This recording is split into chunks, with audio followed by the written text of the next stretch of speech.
میرا سوال آپ سے یہ ہے کہ مجھے کئی دوست ملے جن میں سے کچھ سیاہ ہے اور کچھ سنی. جیسے آپ نے کچھ دیر پہلے بتایا کہ جو انسان مانتا ہے کہ اللہ ایک ہے اور محمد علیہ السلام آخری پیغمبر ہیں تو میں مانتا ہوں اس بات کو. تو اگر میں یہ کہوں کہ میں مسلمان ہوں تو یہ جھوٹ نہیں ہے. لیکن مسلمان بننے کے بعد ایک نماز پڑھنا بہت ضروری ہوتا ہے اور کچھ طریقے ہیں جو دونوں ہی دوستوں نے مجھے بتائے لیکن ان کے طریقے الگ الگ ہیں. تو مجھے یہ سمجھ میں نہیں آیا کہ کس کا طریقہ میں اپناؤں کیونکہ دونوں ہی اپنے طریقوں کو صحیح سمجھتے ہیں.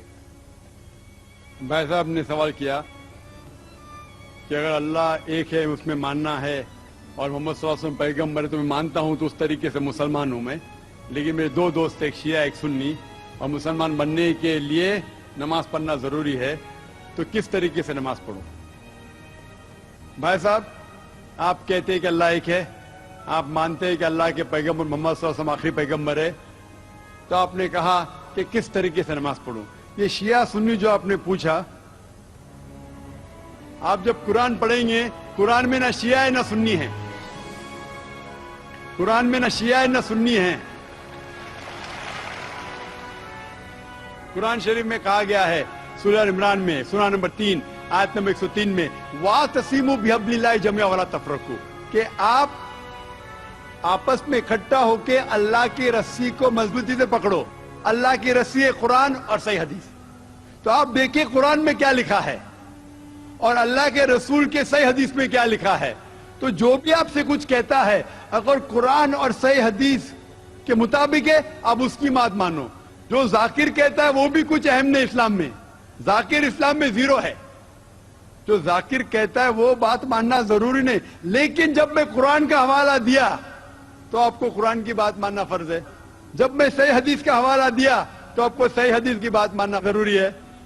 تو اسی لیے کوئی بھی شخص کچھ کہتا ہے اگر اختلاف ہے اس میں تو پھر سے رجوع ہو جاؤ قرآن اور حدیث کے پاس, کیونکہ قرآن میں لکھا ہے سورہ نساء میں سورہ نمبر 4 آیت نمبر 59 میں ورس نمبر 59 میں اطیعوا اللہ واطیعوا الرسول, اللہ کی اطاعت کرو, اللہ کی بات مانو اور اللہ کے رسول کی بات مانو. اور وہ لوگ those who have been charged with authority, جو اولو الامر ہے, وہ لوگ جو آپ کے امیر ہے. لیکن اگر ان میں اختلاف ہے پھر سے رجوع ہو قرآن اور حدیث کے پاس, اللہ اور اللہ کے رسول کے پاس. تو اگر دو شخص دو عالم کوئی بھی اگر اختلاف ہے آپ پھر سے مڑو اللہ اور اللہ کے رسول کے پاس, قرآن اور صحیح حدیث کے پاس. پھر دیکھو کہ کون سا دوست, کون سا مسلم, کون سا عالم, کون سا مولانا قرآن اور صحیح حدیث کے مطابق کہہ رہا ہے. آپ سمجھے؟ تو اس سے پتا چلے گا کہ کیا صحیح ہے. آپ بولتے ہیں کہ نماز پڑھنے کے طریقے میں اختلاف ہے, شروع میں کم از کم جو یکساں ہے وہ تو شروع کرو. اختلاف بہت تھوڑا ہے, نماز کے طریقے میں اختلاف بہت تھوڑا ہے, جو یکساں ہے وہ تو شروع کرو. اگر آپ مسلمان بننا چاہتے ہیں تو اتنا وقت کیوں لے رہے؟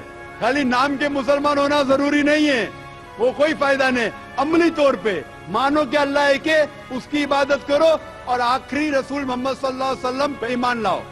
اور اس کے بعد پھر تحقیق کرو آپ کے دو دوست لوگ جو بول رہے قرآن سے کون میچ کرتا ہے, صحیح حدیث سے کون میچ کرتا ہے. کیونکہ اللہ کے رسول فرماتے صحیح بخاری کی حدیث ہے اس طریقے سے نماز پڑھو جس طریقے سے آپ نے مجھے دیکھا. تو جو صحیح حدیث سے ثابت ہے قرآن اور صحیح حدیث سے اس طریقے سے نماز پڑھو. لیکن اگر 19-20 فرق ہے کم از کم جو یکساں ہے وہ تو شروع کرو, اختلافی باتوں پہ تحقیق کرو, انشاءاللہ پتہ لگ جائیں گا آپ کو کیا صحیح ہے. تو انشاءاللہ ابھی آپ صرف نام کے مسلمان مت نہ ہو, عملی طور کے اوپر مانو کہ اللہ ایک ہے اور اللہ کے رسول محمد صلی اللہ علیہ وسلم آخری پیغمبر ہے. Hope that answers the question. Thank you, sir.